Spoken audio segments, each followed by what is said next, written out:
Ya, kembali lagi di Komisi Podcast Kristen bersama saya Bima Anugrah dan teman saya Philip Kalvari.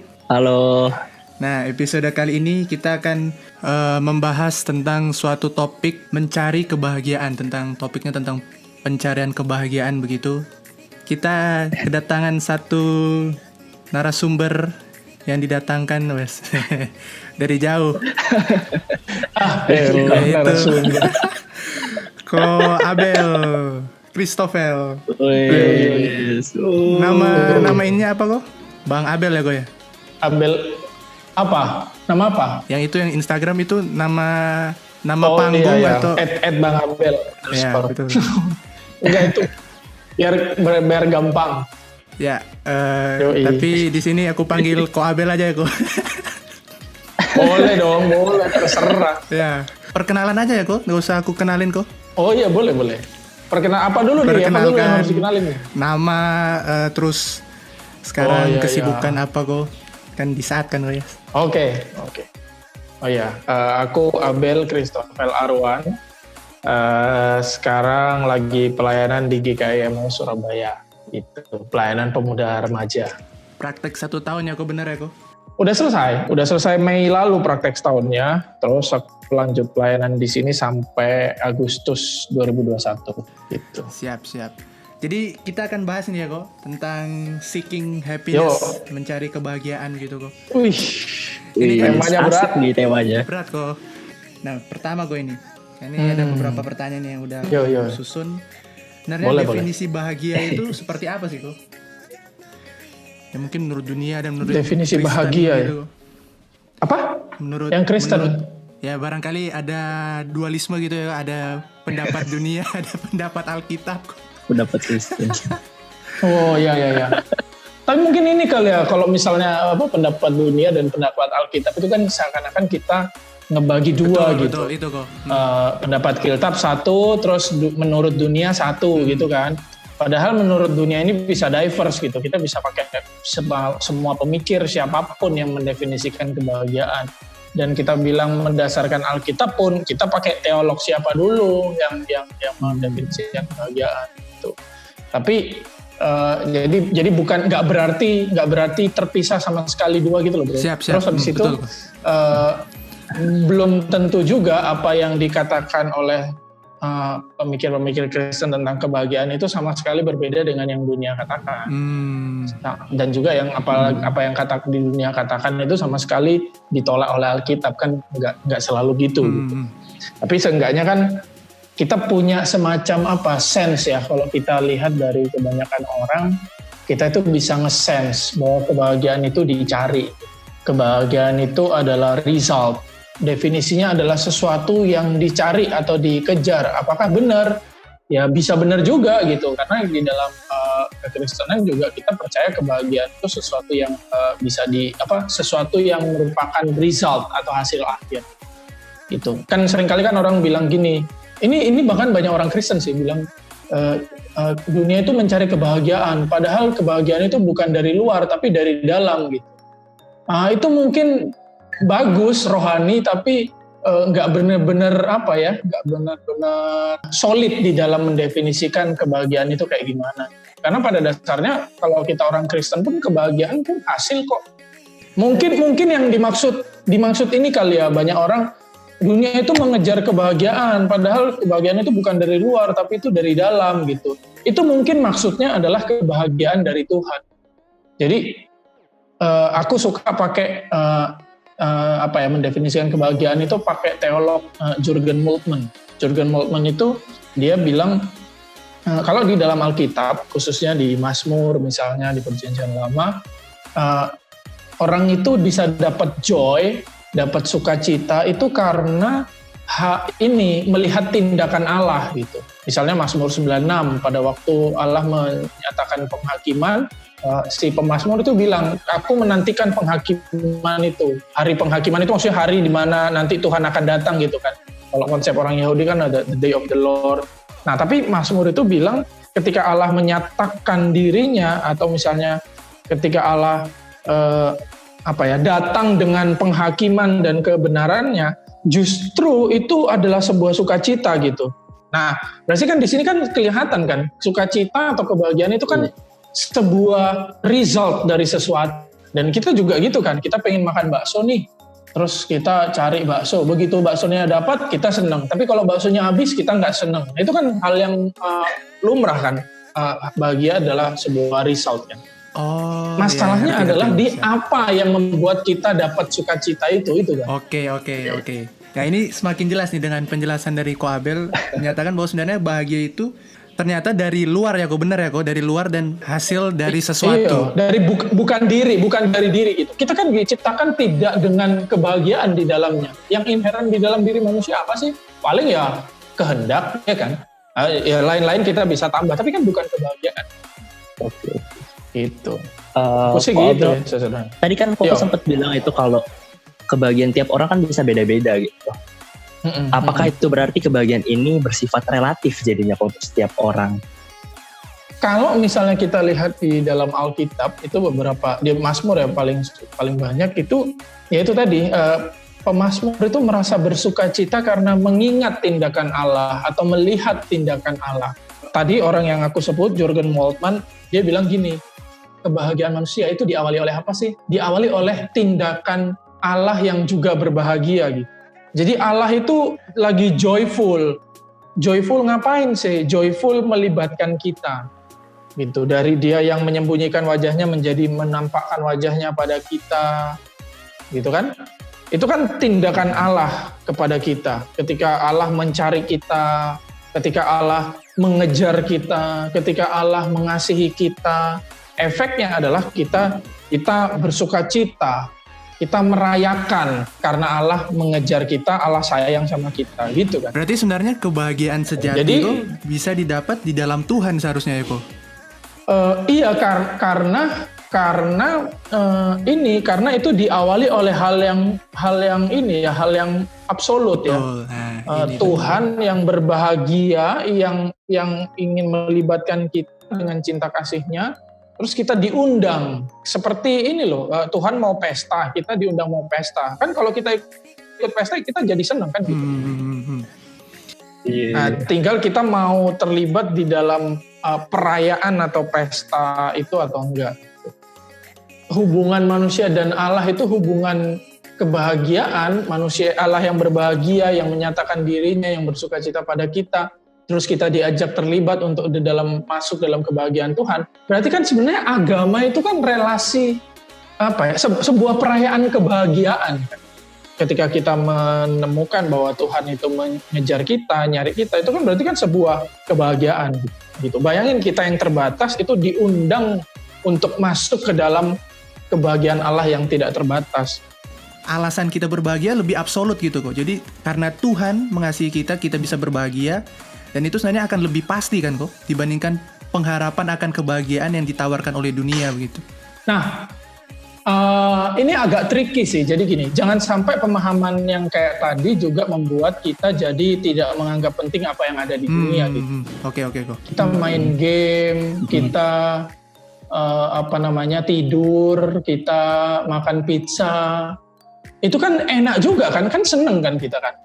Tapi apakah kita akhirnya menghindari itu karena kita maunya kebahagiaan absolut yang dari Tuhan itu tadi?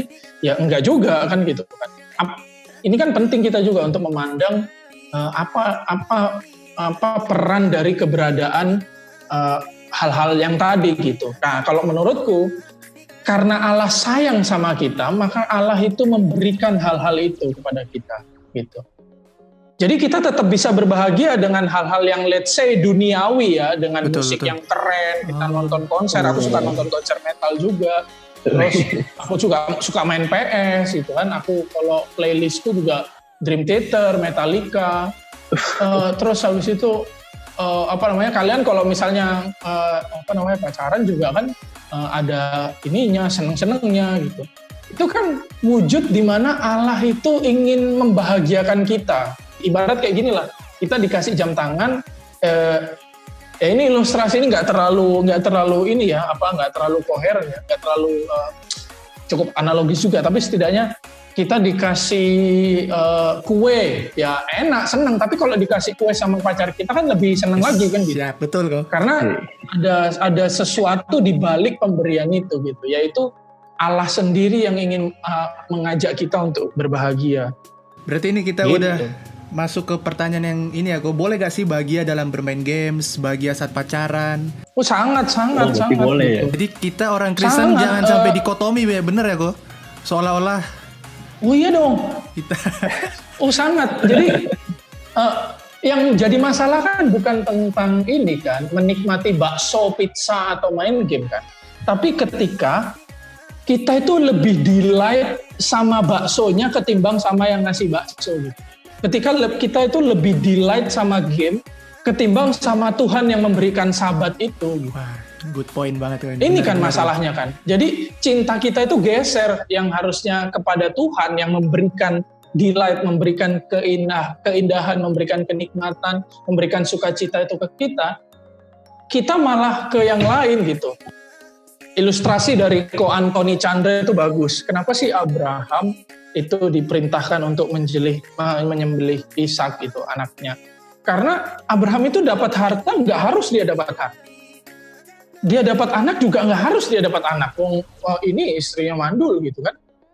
Tapi ketika Tuhan ngasih anak, ya zaman dulu kan anak itu berkat, itu kan wujud Tuhan ini membahagiakan Abraham karena Tuhan sayang sama Abraham. Tuhan cinta sama Abraham dan respons yang diharapkan Tuhan juga Abraham melihat cinta Tuhan itu dan hatinya terarah pada Tuhan. Tapi kan bahaya kalau misalnya Abraham justru lebih cinta kepada anaknya ketimbang kepada Tuhan. Melepas apa yang kita miliki itu kan penting untuk kita menyadari bahwa tanpa itu kita itu tetap bisa berbahagia, kan gitu kan.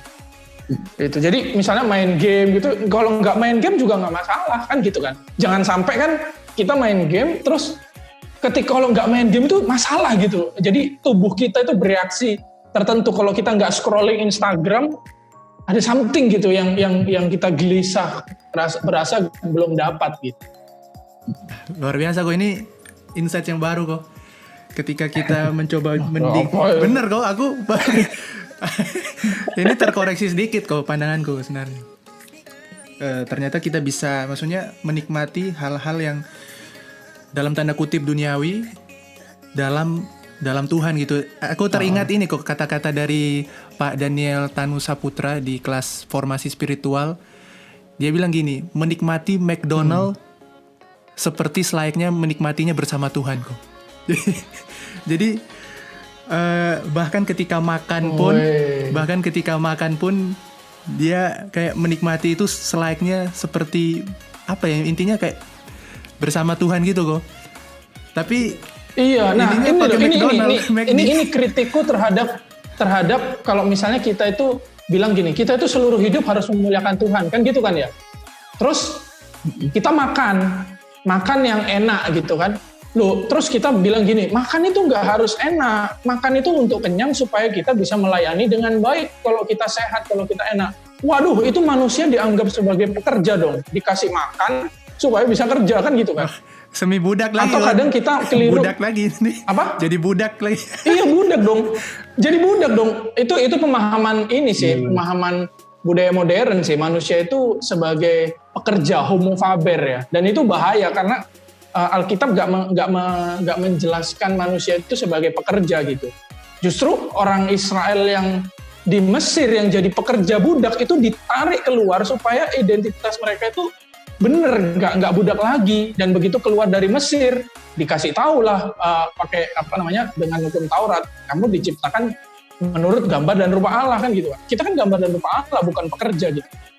Dengan jargon-jargon memuliakan Tuhan, jangan sampai kita itu menjadikan makan, tidur, sabat itu menjadi semacam isi bensin untuk kita kerja lagi gitu. Enggak.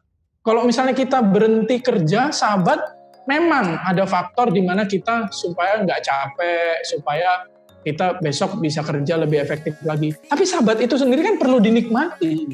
Enaknya pizza itu juga perlu dinikmati. Kembali ke masa ini kok, masa timur dekat kuno dulu kok, perbudakan kok. Iyo. Nah, ini menarik ya. Kan tadi aku 3 kali nih kutip Jürgen Moltmann, karena ini bagus sekali, dia teolog yang bicara tentang joy.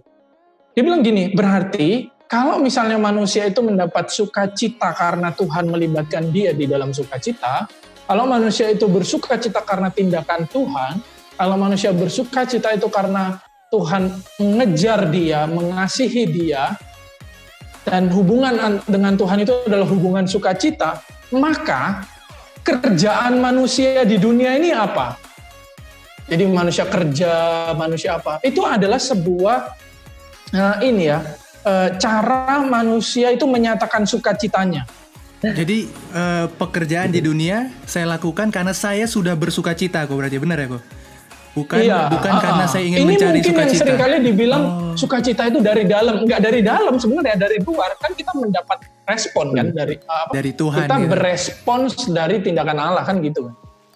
Karena sukacita yang kita dapat itu besar, maka kita itu ketika bertindak di dunia itu bukan lagi demi mengejar sesuatu gitu, tapi bukan lagi demi mengejar sukacita lain yang lebih kecil dari itu levelnya. Tapi karena kita itu menyatakan sukacita kita gitu. Wah, sangat menarik sekali nih Pak Abel. Pembahasan mengenai sukacita di dalam Tuhan. Nah, karena udah kurang lebih udah mau 20 menit nih. Mungkin kita harus mengakhiri untuk sesi hari ini, untuk episode kali ini. Mungkin ada closing statement dari Ko Abel atau kesimpulan dari hasil pembicaraan dan perbincangan kita pada siang hari ini. Oke. Aku mau nutup dengan ini ya. Kalau kita hidup bersukacita, bagaimana kita membaca tindakan-tindakan orang Kristen yang sangat ambisius. Jadi misalnya dia memperjuangkan keadilan, dia itu mencoba mengubah society, benerin perairan di sebuah desa tertentu, memperbaiki pendidikan dari sistem tertentu gitu, terus ingin memberkati Indonesia dari segi di bidang politik misalnya.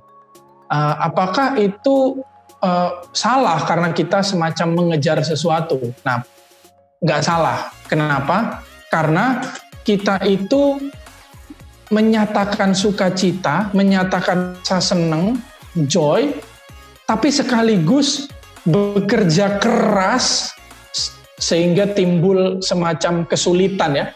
Kan kalau kita nggak ngejar apa-apa kan nggak ada kesulitan pasti kan. Sehingga timbul sebuah pain, kan katanya no pain no gain gitu kan. Karena kita pengen dapat gain, maka kita mengeluarkan pain gitu kan. Nah, gimana bisa berdampingan nih? Di satu sisi kita sukacita, di satu sisi kita itu pain gara-gara mau dapat gain. Apakah itu tidak Kristiani? Kristiani, karena sukacita sama rasa sakit atau menderita karena kita ngejar sesuatu itu bisa berdampingan. Bisa berdampingannya di mana? Di dalam cinta. Jadi kalau kita mencintai dunia ini, pasti kita itu juga akan ikut menderita bila ada penderitaan di dunia. That's why orang itu mengerjakan sesuatu di dalam panggilannya masing-masing. Kalian bikin podcast kayak gini kan pasti ada sesuatu yang dikejar kan. Apakah ngejar itu salah? Ya enggak dong. Gitu. Pasti kan karena ada rasa sukacita yang muncul dalam hati, tapi sekaligus ada rasa gelisah atau gak tahan kalau misalnya tidak membagi berkat itu ke orang. That's why kita punya target bikin ini, bikin itu. Kita punya cita-cita untuk jadi apapun itu, di bidang apapun. Nah, justru semakin kita menyadari kita itu dikasihi Tuhan dan kita mendapat sukacita dan kita mencintai dunia ini, maka dalam artian mencintai dunia bukan kita suka dengan dunia, tapi mengasihi dunia ini, mengasihi orang-orang yang butuh ditolong, maka kita juga akan punya semacam kegelisahan atau keinginan untuk memberkati dunia ini. Itu sih. Wah, luar biasa Ko Abel. Terima kasih banyak atas kesempatan. Sekali lagi sharingnya Ko. Thank you juga. Thank you juga bro, udah ngasih waktu Philip sama Bima. Maju semangat terus kalian ini. Mantap lah. Mungkin sampai di sini aku kita episode kali ini. Mungkin ke depan ada episode lagi kok, bisa ya kok ya. Boleh. Siap. Boleh. Terima kasih telah mendengarkan. Tuhan Yesus memberkati.